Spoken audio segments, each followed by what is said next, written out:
घर की बेटी दाल बराबर।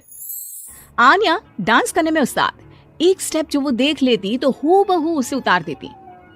अरे आन्या बेटा, मेरी बेटी को भी डांस सिखा देना, उसका एनुअल प्रोग्राम है। हाँ आंटी, क्यों नहीं, अब कल शाम उसको भेज देना, मैं सिखा दूंगी। हाँ हाँ, नचनिया ही बन, आस पड़ोस के लोग तुझे इस्तेमाल कर रहे हैं। माँ, इस्तेमाल मेरा नहीं कला का हो रहा है। नाचना एक कला है, कला। आन्या हर बात में अच्छी थी, फिर चाहे वो अच्छा व्यवहार हो या फिर लोगों की मदद करना, वो हमेशा खुद के शौक को पूरा करने के लिए व्यस्त रहती। लेकिन घर वालों को तो उसका ये काम सिर्फ समय की बर्बादी लगता है। कहाँ है आन्या? उसको बोलो कि आज शाम को खाना वही बनाएगी। सपना देख लो कि तुम्हारी बेटी घर का खाना बनाएगी। अरे आसपास के लोगों का काम करने से उसे फुर्सत मिले तब तो कहीं जाकर वो हमारे घर का काम करेगी ना। देखो ना, इकलौती बेटी, ऊपर से गैर जिम्मेदार, अब करे तो क्या करे। तभी पड़ोस की पिंकी आ जाती है। अंकल आंटी, आन्या दीदी कहाँ है? वो क्या है ना, मेरा क्लास वर्क है, वो मुझे समझ में नहीं आ रहा, तो मम्मी ने कहा कि आन्या दीदी से पूछ लो। हाँ हाँ, क्यों नहीं, खुद का तो कोई काम है ही नहीं उसे। जाओ जाओ, सीढ़ी से ऊपर चली जाओ, वही कमरे में है आन्या। एक रोज शहर में डांस कंपटीशन वाले लोग आते हैं, जहां आन्या का डांस सबको पसंद आता है। क्या बात है, छोटे से शहर में इतना टैलेंट? बेटा कौन सिखाता है आपको? कोई नहीं सर, वो क्या है ना, मैं टीवी देखकर सीख जाती हूँ। अरे वाह, और आपके मम्मी पापा कहाँ हैं? वो नहीं आए? नहीं, वो लोग नहीं आए हैं। आन्या कंपटीशन जीत जाती है और घर में टीवी वाले आन्या का इंटरव्यू लेने आते हैं। अरे क्या है, कहाँ घुसे जा रहे हो, क्या हो गया? आप आन्या की माँ है ना?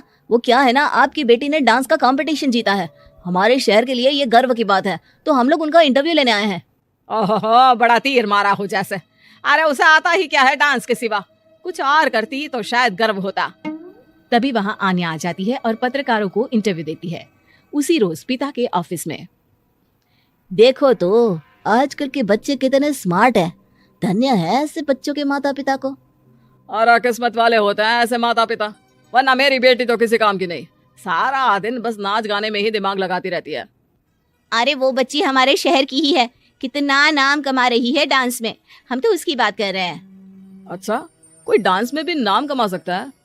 अरे दे देना भाई पेपर की कटिंग, दिखाऊंगा आन्या को भी मैं। क्या नाम बताया? आन्या? यही तो नाम है मेरी बेटी का, आन्या शर्मा। बड़े उम्मीद से रखा था कि कुछ अच्छा नाम कमाएगी, लेकिन नहीं। आजकल के बच्चों को माँ पापा की इमोशन की कदर है क्या?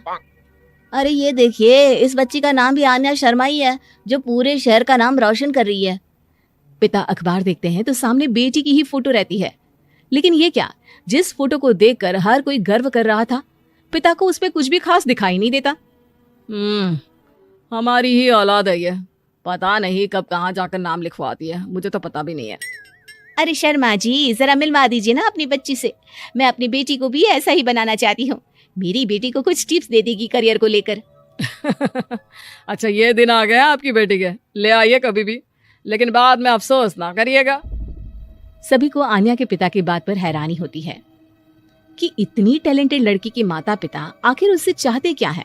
पिता घर आते हैं और माँ से कहते हैं, पता है तुम्हारी लड़की क्या कर रही है, या फिर ऐसे ही व्यस्त रहोगी हमेशा? अरे पता है मुझे, पर आपको कैसे पता चला? अरे कुछ पत्रकार आए थे, पता नहीं कहाँ कौन सा कंपटीशन जीत कर आई है। नजर रखा करो उस पर। तभी वहां पड़ोसन आ जाती है, जो पति पत्नी दोनों ही डॉक्टर होते हैं। नमस्ते भाभी, बधाई हो आपको आन्या की कामयाबी की। भाई भगवान बेटी दे तो ऐसी, कहाँ है वो?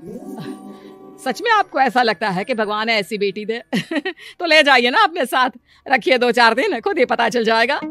और नहीं तो क्या, सारा दिन करती क्या है, कहाँ रहती है, हमें तो कुछ पता नहीं होता, ना बताती है ना पूछती है। खैर देखिए, वो वक्त अब गया जब माता पिता बनकर बच्चों की परवरिश की जाती थी। अब तो बच्चों को साथ बिठाकर बात करना जरूरी है।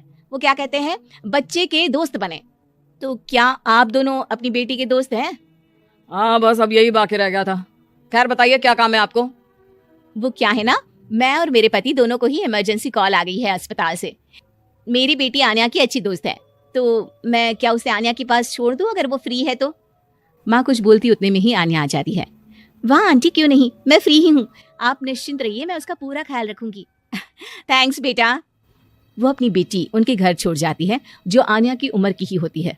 ये क्या मजाक है आन्या, हम लोगों को सोना भी होता है और हर घर का अपना कायदा होता है। मुझे बिल्कुल पसंद नहीं है कि तुम किसी को भी घर में घुसा लो। धीरे बोलिए पापा, कैसी बात कर रहे हैं? अंकल आंटी डॉक्टर है, पता है ना डॉक्टर का फर्ज क्या होता है। अगर वो किसी की जिंदगी बचा रहे हैं तो क्या हमारा फर्ज नहीं बनता कि हम भी उनकी किसी न किसी तरह से मदद करें? आपको तो पता है घर पर अकेले रहना कितना अनसेफ है।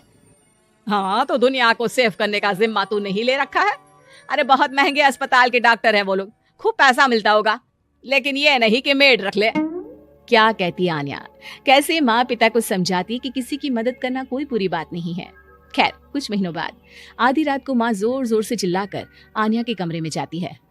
बेटा बेटा आन्या, पापा के सीने में दर्द हो रहा है, बेटा कुछ कर। हाँ माँ, मैं डॉक्टर को फोन करती हूँ। आन्या डॉक्टर को फोन करती है, लेकिन माँ डॉक्टर को तो आने में काफी वक्त लग जाएगा, मैं पिंकी के पापा को बुला लाऊं? अरे वो नहीं आएंगे बेटा, वो लोग बहुत बड़े डॉक्टर हैं और हम लोगों के पास इतने पैसे भी नहीं है। माँ, मैंने डांस कंपटीशन में जो पैसे जीते थे वो है मेरे पास, आप चिंता ना करें, बस पापा का इलाज करवा ले। आन्या के कहने पर वो बड़े डॉक्टर ना सिर्फ आन्या के पापा का इलाज करते हैं बल्कि उन्हें ठीक करके घर भी ले आते हैं। आज मैं सिर्फ अपनी बेटी की वजह से बच गया। भगवान सबको ऐसी बेटी दे।